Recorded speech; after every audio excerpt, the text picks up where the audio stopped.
You know King Charles as the man who spent 70 years waiting in the wings, fiddling with his rings, and looking like he'd rather be anywhere else than in front of a camera. But here's the plot twist that's got body language experts absolutely gobsmacked.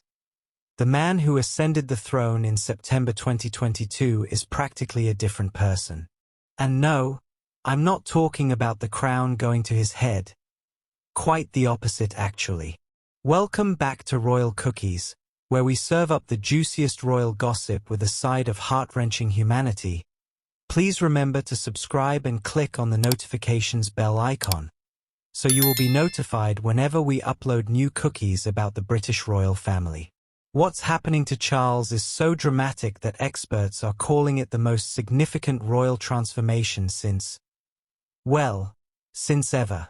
So stick around because we're about to decode the secret behind the king's mind-blowing metamorphosis. Let's rewind the clock, shall we? Picture this. For decades, we had Prince Charles, the heir apparent who looked about as comfortable in public as a cat in a dog show. Remember those awkward moments where he'd fidget with his signet ring like it was some sort of royal stress ball? Or how he'd rub his hands together during public appearances as if he was trying to start a fire? Body language expert Darren Stanton, and this man knows his stuff, having worked as a police officer interviewing suspects, describes the old Charles as very introverted and slightly nervous. And honestly, we all saw it. The man would deploy more self-soothing gestures than a nervous teenager on their first date. But here's where it gets interesting. And this is where our story takes a proper turn. Charles wasn't just nervous. He was trapped in a role that didn't quite fit. Think about it. Imagine being the understudy for 70 years, knowing that your moment to shine would only come when you lost your mother. That's enough to make anyone develop a few nervous habits. The cameras captured it all, the hand-wringing, the uncomfortable smiles that never quite reached his eyes, the way he'd stand just slightly apart from crowds as if he was building an invisible barrier between himself and the world. It was like watching someone perpetually bracing for impact. Right. This is where things get absolutely fascinating. The moment Charles became king, something switched. Not gradually. We're talking about a transformation so dramatic that body language experts are still trying to wrap their heads around it. Darren Stanton, our trusty human lie detector, puts it perfectly. I don't think I have ever seen King Charles so relaxed.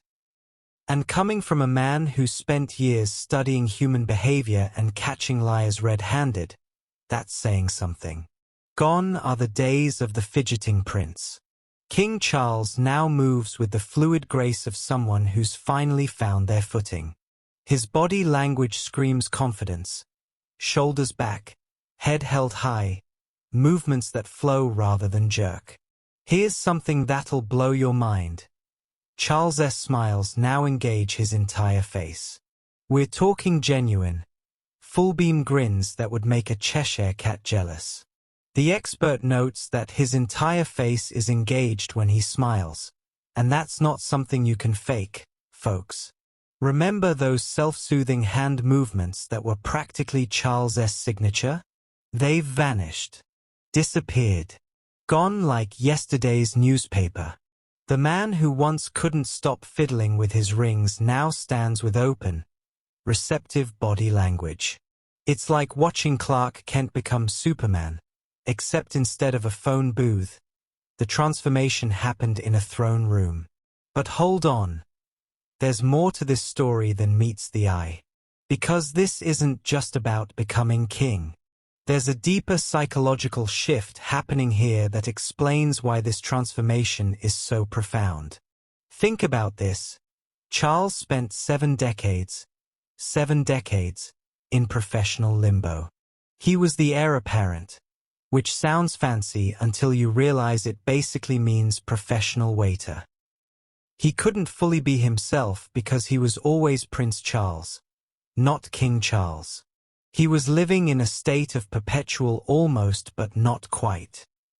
The psychological term for this is role ambiguity, and it's a recipe for anxiety, uncertainty, and yes, nervous fidgeting. Charles was stuck in a position where he had responsibility without authority, visibility without power, and expectations without the ability to fully meet them on his own terms. But here's the kicker. The moment he became king, all that changed. Suddenly, the waiting was over. The uncertainty vanished. He wasn't preparing for a role anymore. He was the role. And psychologically, that's incredibly liberating. Stanton notes that Charles now really seems to enjoy being out and meeting the public. This isn't just about getting comfortable with crowds. It's about finally having a clear purpose and the authority to fulfill it. Let's not forget, Charles is also 75 years old. There's something to be said for the confidence that comes with age and experience. The man has literally lived through decades of public scrutiny and survived every scandal, every criticism, every awkward moment. At this point, what's left to be nervous about? Some experts suggest that becoming king actually liberated Charles from the expectations of being the perfect prince. As king, he can be more authentic, more himself, because the role is finally truly his to define. Now, here's where things get really interesting, and frankly, quite moving. The body language expert notes that Charles's movements are loose and flowing. His body is open and receptive. This isn't just about confidence, it's about connection. For years, Charles seemed to maintain a certain distance from the public. Not out of arrogance, but out of nervousness. It was like he was afraid that if he got too close, people might see through the royal facade. But now, the man is practically magnetic. Watch recent footage of King Charles at public events. He's not just shaking hands and moving on. He's having conversations, making eye contact, and genuinely connecting with people. Stanton points out that Charles has become noticeably calmer in recent months. This isn't just about getting used to being king. It's about finding his rhythm and discovering that, actually, he's rather good at this whole monarch thing. If you're obsessed with royal strategy and environmental impact like I am, make sure you're subscribed to Royal Cookies because we're serving up the most sustainable royal content on YouTube. And remember, in a world full of fast fashion and royal scandals, sometimes the most revolutionary thing you can do is wear your values on your sleeve, preferably in a gorgeous shade of green. Sophie's proving that environmental activism isn't just about what you do, it's about who you become. Until next time, keep munching on those eco-friendly royal cookies.